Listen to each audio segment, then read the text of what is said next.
So Vincent, you recently went to Miami. Why did you go to Miami, and what did you do there? So basically, I wanted to meet the new NFT community growing super fast, and wanted to know what it was all about, all these different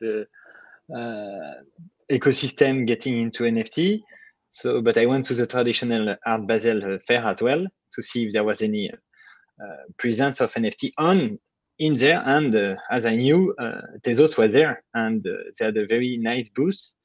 And apparently it was a busiest one. So I went a few times. Each time it was super full. So it was Quasimodo was doing generative art with AI. So you basically put your face and it's interpreting your portrait with some machine point of view as well. So it doesn't look like you at all, almost, but it was pretty cool. And yes, and the booth was sleek. It was super nice. And I listened to one of the talk, and I met a few people that we work with in person. That was nice.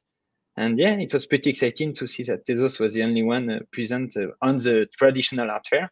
And people were very interested and were like, what is Tezos? What is an NFT? And all that around us. But a lot of people were answering them. So it was pretty cool to see that.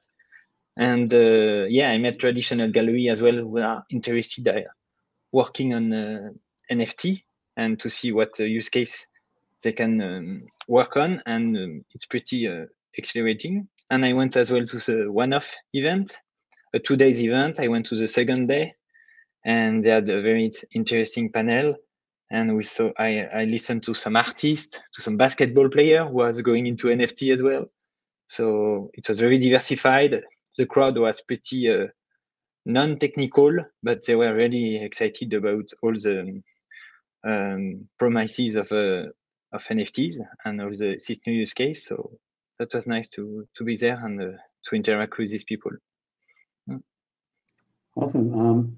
So if you were completely from the art world, right, did not know much about tech, and you walked in, like, what do you think the impression they got about all this NFT stuff is? And I guess specifically for Tezos, what would they have seen? What was the first question? Sorry. If you were from the art world and you didn't have a tech background and you showed up at these events, what impression do you think they would have gotten about NFTs and specifically about Tezos NFTs? So the impression you will get is that you can put a digital version of your art, and it's like an extension, and make it something that could be ephemeral, perpetual, and make it live forever on the internet. You know, some point of view that let's say non so digital artists were having first. On Tezos specifically, they really understood that it was a clean technology compared to many other players, where you could another layer one where you can issue NFTs. So it was pretty clear that people care about the carbon, the footprint, and all the energy consumed when they do NFT. And as well, of course, the last piece it's more economic to do it on Tezos. So yeah, they were curious. They didn't know much about it. A lot of people are asking questions, very basic. But even for that, like the Tezos booth has some very nice definition that I found very useful when you don't know anything about it. So, but no, yeah. Do I answer your question properly? Yeah, was it mainly a booth or were there other No, so events there with people talking, that kind of thing? was there. So there was. You mean was there any other NFT booth in the art fair itself? No, for Tezos, was there anything aside from a booth? Were there any talks? Were there any Yeah. So events? inside the booth, there was 3 days of panel. So there was a lot of different people back to back, and it was a small. So it was the first as well because that was the only place where you can have a panel and listen people talking in the Art Basel. And that's why there was a big line all the time, because when they realized they could listen to experts talking about all these topics, they were going into the queue, and that's why it was busy. But yes, there was some event. So I arrived on Thursday, so I missed the Tezos event. It was on Wednesday evening. But yes, there was. But except that one-off was related to, of course, Tezos, because one-off is running on Tezos. But except that, I didn't follow everything because there was like thousands of events. It was overwhelming. When I checked what I was gonna do, I was like, okay, I cannot do everything. I have to choose. But no, yeah, that was the main event around Tezos, I think. The booth at the Art Basel Fair and the one-off. So if people come into the Tezos NFT ecosystem because of these events, do you think they're going to mint on object.com and other services like that, or do you think they're going to follow a more sort of bespoke strategy? Like, how do you think these new people, not the existing sort of Tezos NFT artists, but this sort of more connected, less technology-oriented people, how might they come into the Tezos world?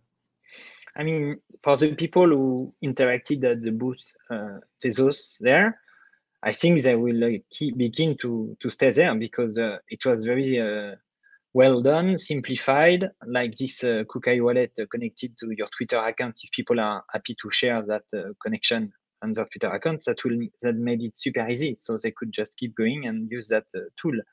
And apparently there was 5,000 NFT created and wallet created during this event in 3 days. So it's pretty good. So no, I think it was a very good marketing operation, and I hope it's gonna bring more people to the industry. And I think that was a good way to do that, because indeed that was the best way to get people who are not at all in the NFT industry, because there was a lot of other NFT events, like some crypto NFT at the beginning of the week that where I didn't go. But yes, this one was good to attract new people, which is a good way to go with that, I think. Awesome. So overall, you're happy with how things transpired, and you're optimistic for NFTs and specifically on Tezos. Yeah, definitely. Yeah, and on Saturday I went to a traditional one, but which is it's called Scope. So it's not official, but there is so many satellite events, and there was a lot more NFT there, like from everybody, and next to regular art, and it was fun too. So yeah, so it's definitely mixing more and more, and pretty fascinating, and it's good to be in this industry. And then finally, did you come away with any ideas of things that we can do to make it easier for these people, make it more attractive, solve their problems? Like, are there some things that came to your mind after spending all this time around art people and the NFTverse? I wish I can tell you I have a revolutionary idea now I went there, but it's more that people are trying to find new use case, because there is already not saturation, but there is already so many different things.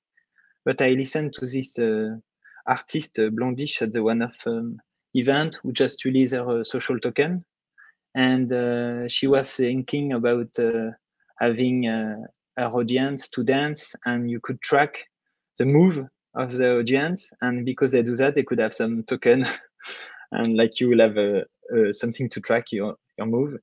And I was thinking, wow, it's pretty deep. I mean, in a way, it's a good idea, but now, yeah. So no, I didn't think to something new. I mean, I heard new use cases. Now, if it's gonna work or not, it's something to be seen, right? It's still too early. But yeah, no, yeah, I guess I didn't have a great idea after that. I just learned more stuff on how it can be inspiring people. Cool. So more evolution than revolution. Yeah. I was wondering, all the NFTs that you saw there, were they all art oriented? There was nothing else? Because there are definitely other applications. Yeah, no, you're right. There is definitely other, but yeah, no, it was really centered around the art, right?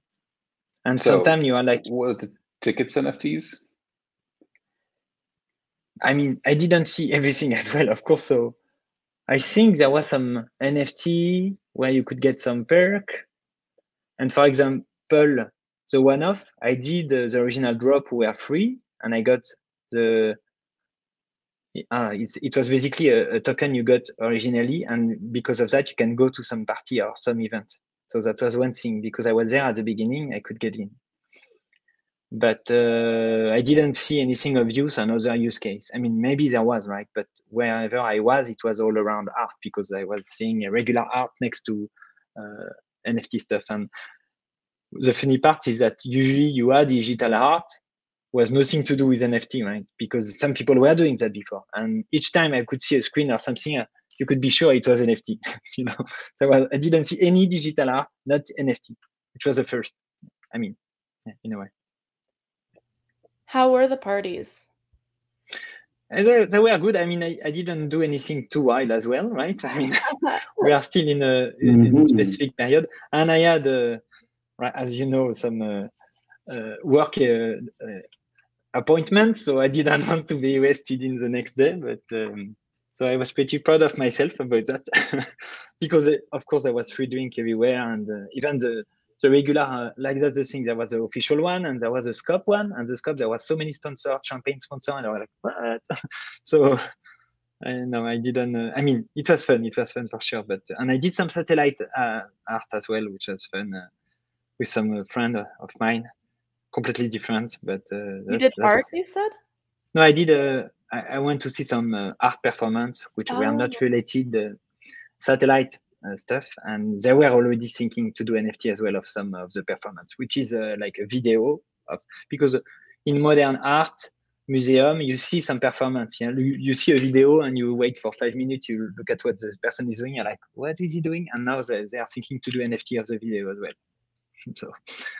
But Cool. It makes sense. It's a new trend, so everyone want to get in. But yeah, no, it was fun. Yeah, when I go out, I call it a work engagement also.